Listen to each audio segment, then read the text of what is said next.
ನಾವಿವತ್ತು ಲಾಲ್ಬಾಗ್ನ ಗಾಜಿನ ಮನೆಯಲ್ಲಿ ಇದ್ದೇವೆ. ವಿಶೇಷ ಏನಂತೀರಾ, ಈ ಬಾರಿಯ ಗಣರಾಜ್ಯೋತ್ಸವದ ಅಂಗವಾಗಿ KP ಪೂರ್ಣಚಂದ್ರ ತೇಜಸ್ವಿ ಅವರ ಪರಿಕಲ್ಪನೆಯಡಿಯಲ್ಲಿ ಈ ಬಾರಿಯ ಫ್ಲವರ್ ಶೋ ಮೂಡಿಬರುತ್ತದೆ. ಹಾಗಾದರೆ ಈ ಬಾರಿಯ ಫಲಪುಷ್ಪ ಪ್ರದರ್ಶನದಲ್ಲಿ ಏನೇನು ವಿಶೇಷತೆಗಳಿವೆ, ಎಷ್ಟು ಬಗೆಯ ಹೂಗಳಿಂದ ಅಲಂಕಾರ ಮಾಡಲಾಗಿದೆ, ನೋಡೋಣ ಬನ್ನಿ.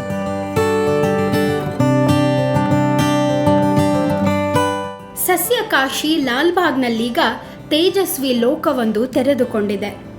ಗಾಜಿನ ಮನೆಯೊಳಗೆ ಬಣ್ಣ ಬಣ್ಣದ ಹೂವುಗಳ ಮಧ್ಯದಲ್ಲಿ ತಲೆ ಎತ್ತಿರುವ ಬೃಹತ್ ಬೆಟ್ಟ, ಅದರ ಮೇಲೆ ತೇಜಸ್ವಿ ಅವರ ಪುತ್ಥಳಿ, ಧುಮ್ಮಿಕ್ಕುತ್ತಿರುವ ಕೃತಕ ಜಲಪಾತ, ಪುಷ್ಪಗಳಲ್ಲಿ ಅರಳಿರುವ ನಿರುತ್ತರದ ಮನೆ, ಅದರ ಮುಂಭಾಗದಲ್ಲಿ ತೇಜಸ್ವಿ ಮತ್ತು ರಾಜೇಶ್ವರಿ ದಂಪತಿಯು ಕುಳಿತಿರುವ ಪ್ರತಿಮೆಗಳು ನೋಡುಗರ ಕಣ್ಮನ ಸೆಳೆಯುತ್ತಿವೆ.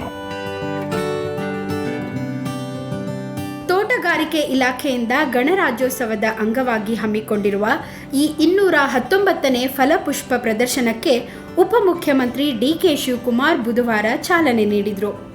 ತೇಜಸ್ವಿ ಅವರ ಅಭಿವ್ಯಕ್ತಿಯ ಪರಿಸರದ ಕಾಡು, ಹೊಳೆ, ಪ್ರಾಣಿ ಪಕ್ಷಿ ಕೀಟ, ಹಾರುವ ಓತಿಯ ಮಾದರಿಗಳು ಗಮನ ಸೆಳೆಯುತ್ತಿವೆ.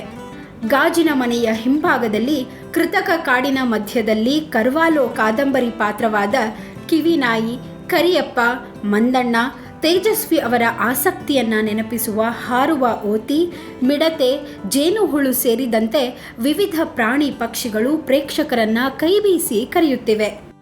ತೇಜಸ್ವಿಯವರ ಬದುಕು, ಬರಹ ಇದನ್ನೆಲ್ಲ ಇಷ್ಟು ಚೆನ್ನಾಗಿ ಬೆಂಗಳೂರಿನ ಜನತೆಗೆ, ಅದು 1-2 ಅಲ್ಲ, ಸುಮಾರು 10-15 ಲಕ್ಷ ಜನತೆಗೆ ಇಷ್ಟು ಚೆನ್ನಾಗಿ ಮುಟ್ಟಿಸೋದು ಅಷ್ಟು ಸುಲಭದ ಕೆಲಸ ಅಲ್ಲ. ಅದನ್ನು ಈ ಲಾಲ್ಬಾಗ್ ಟೀಮ್ ತುಂಬ ಚೆನ್ನಾಗಿ ಮಾಡಿದೆ. ನನಗಂತೂ ತುಂಬ ಖುಷಿ ಆಗ್ತಾಯಿದೆ. ಈಗಂತೂ ತೇಜಸ್ವಿ ಯೂತ್ಸಿಗೆ ಐಕಾನು. ಅವರ ಬೇರೆ ಬೇರೆ ಆ್ಯಕ್ಟಿವಿಟಿಗಳು ಎಷ್ಟೊಂದು ಉತ್ಸಾಹ, ಎಷ್ಟೊಂದು ಉಲ್ಲಾಸ ಮನಸ್ಸಿಗೆ ಮೂಡಿಸುತ್ತೆ ಅಂದರೆ, ಇಂಥ ಒಬ್ಬ ವ್ಯಕ್ತಿ, ಇಷ್ಟೊಂದು ಚೇತನಶೀಲ ವ್ಯಕ್ತಿ ಅಂಥ ಮೂಡಿಗೆರೆ ಅಂತ ಒಂದು ಸಣ್ಣ ಕಾಡಲ್ಲಿದ್ದರೆ ಇಷ್ಟೊಂದು ಸಾಧಿಸಿದ್ರ ಅನ್ನೋದನ್ನ ನೀವು ಬೆರಗಾಗಿ ನೋಡ್ತಾ ಇದ್ದಾರೆ ಈಗಿನ ಯುವಜನತೆ. ಅದಕ್ಕೆ ಇದೊಂದು ದಾರಿ ಮಾಡಿಕೊಡ್ತಾ ಇದೆ. ಗಾಜಿನ ಮನೆಯ ಕೇಂದ್ರ ಭಾಗದ ಬಲಬದಿಯಲ್ಲಿ ತೇಜಸ್ವಿ ಅವರ ಬಹುಮುಖ ವ್ಯಕ್ತಿತ್ವವನ್ನು ಬಿಂಬಿಸುವ ವ್ಯಂಗ್ಯ ಚಿತ್ರದ ಪ್ರತಿಮೆ ರಾರಾಜಿಸುತ್ತಿದೆ. ಇದರ ಸುತ್ತಲೂ ಜೋಡಿಸಿರುವ ಪುಷ್ಪಗಳ ಮಧ್ಯೆ ತೇಜಸ್ವಿ ಅವರ ಆಯ್ದ 12 ಪುಸ್ತಕಗಳ ಮಾದರಿ, ಪಾತ್ರ, ಸನ್ನಿವೇಶಗಳನ್ನು ಆಧರಿಸಿದ ವ್ಯಂಗ್ಯ ಚಿತ್ರಗಳನ್ನು ಪ್ರದರ್ಶಿಸಲಾಗಿದೆ.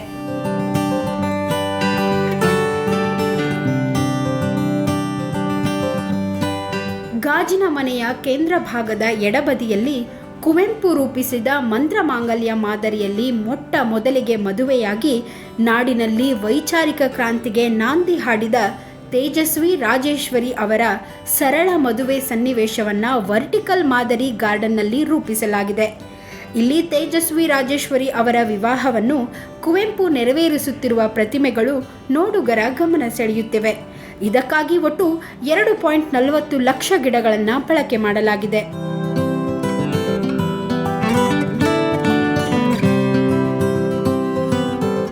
ಈ ಅಪರೂಪದ ಪುಷ್ಪ ಪ್ರದರ್ಶನಕ್ಕೆ ತೇಜಸ್ವಿಯವರ ಮಕ್ಕಳು, ಮೊಮ್ಮಕ್ಕಳು ಸಾಕ್ಷಿಯಾದರು.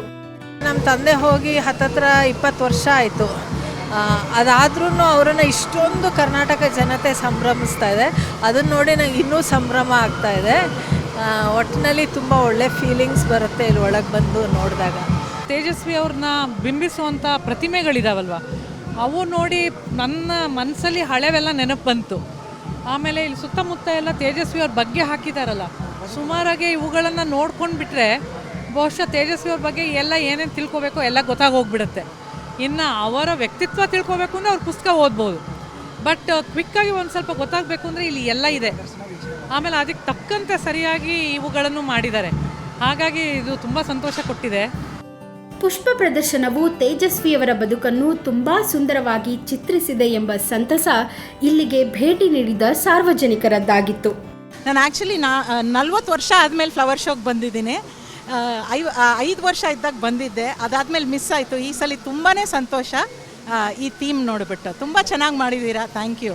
The flower show was absolutely beautiful, and I know that it's commemorating one of the poets that's historical here, and I just was so surprised. It's lots of fruits and vegetables also displayed here, and beautiful artwork. So thank you so much for having this experience for us.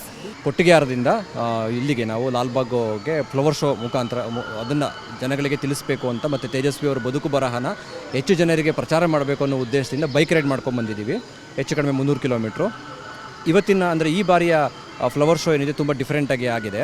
ಇಲ್ಲಿ ಎಲ್ಲ ಕಾನ್ಸೆಪ್ಟ್ಗಳನ್ನ, ಅಂದರೆ ತೇಜಸ್ವಿಯವರ ಬದುಕು ಬರಹ concept ಏನೆಲ್ಲ ಇದೆ ಅದನ್ನೆಲ್ಲ ಕೂಡ ಕ್ರೋಢೀಕರಿಸಿ ಒಟ್ಟಿಗೆ ತೋರಿಸುವಂಥ ಕೆಲಸನ ಮಾಡಿದ್ದಾರೆ. ತುಂಬ ಚೆನ್ನಾಗಿ ಮೂಡ್ ಬಂದಿದೆ.